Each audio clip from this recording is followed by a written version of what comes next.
Located in the heart of the Côte d'Azur, Nice offers a picturesque lifestyle. The sun, shopping and beaches alone are bound to attract players to join the team.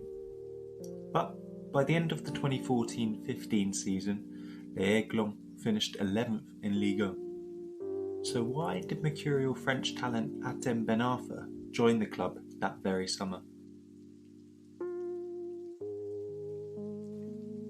Aged just 17, Ben Arfa made his debut for Lyon, hailed as one of France's great emerging talents, along with Karim Benzema and Samir Nasri. Despite off-field issues at both Lyon and Marseille, Ben Arfa secured a move to Newcastle, where he was the club's star player as they finished 5th in 2012. But the good times wouldn't last.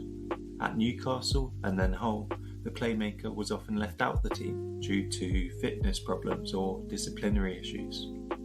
Ben Arfa's career seemed to be salvaged when an opportunity to join Nice arose in January 2015. However, a cruel blow ensued when Ben Arfa discovered he couldn't sign for the French team.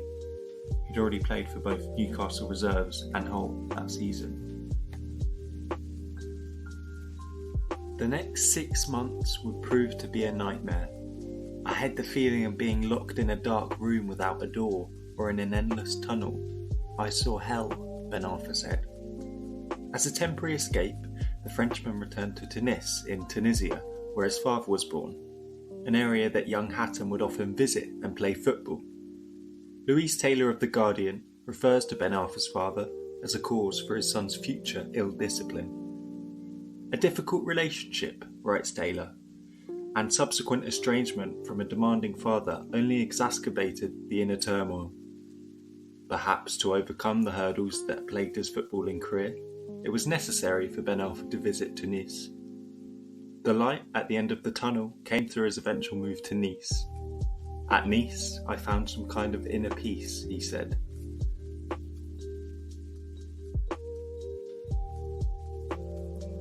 Ben Arfa was often played at the tip of the midfield as Claude Puel deployed a 4-1-2-1-2 formation. Ahead of him were strikers Valeur Germain and Alassane Plea. Sitting behind Ben Arfa was a combative midfield trio of Jean-Michel Seri, Vincent Cosiello and Napolis Mendy. Puel's team was small, but they made up for their height deficiency by retaining possession. 55.2% was the third highest in Ligue 1. The shape of the team and the pressing of the midfield three effectively gave Ben Arfa a free role. By October, Ben Arfa had scored 7 goals, finding the net on average every 154 minutes.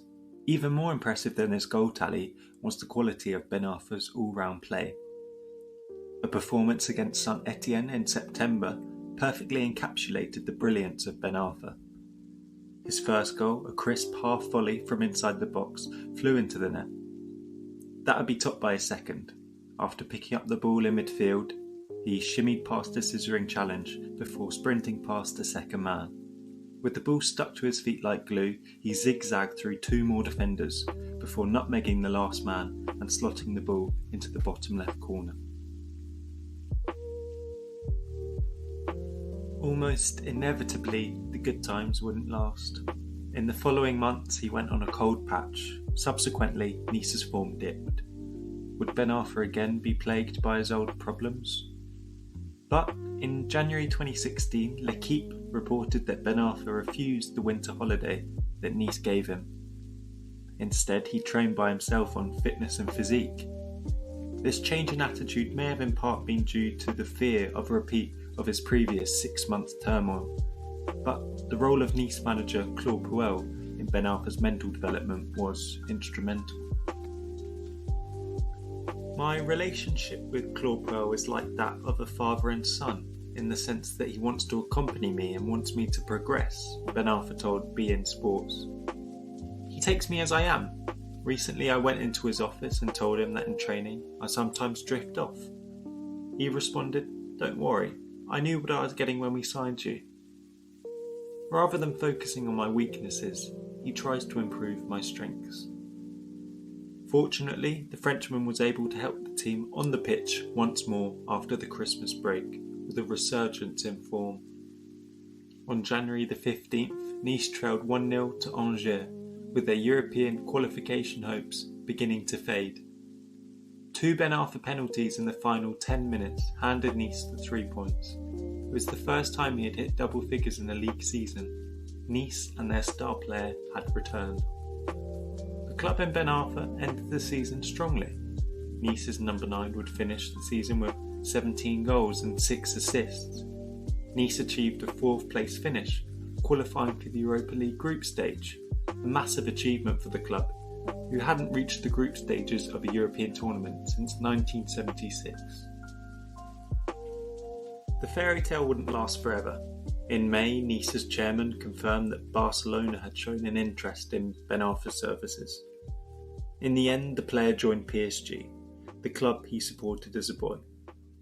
Unfortunately, the old problems over discipline, poor training and lack of fitness quickly resurfaced. PSG manager Unai Emery rarely played him, and he went on to make just 23 appearances in 2 years. Ben Arfa swiftly moved on to Rennes, winning the Coupe de la Ligue, but struggling to consistently feature in the team, and most recently at Real Valladolid, for whom he has only played for 3 times. When looking back on the Frenchman's career, the resounding feeling is one of what if? That can't be said for his stint at Nice. Claude Puel had created a mentality and a team which empowered Ben Arfa and offered him light at the end of the tunnel, albeit for a brief period.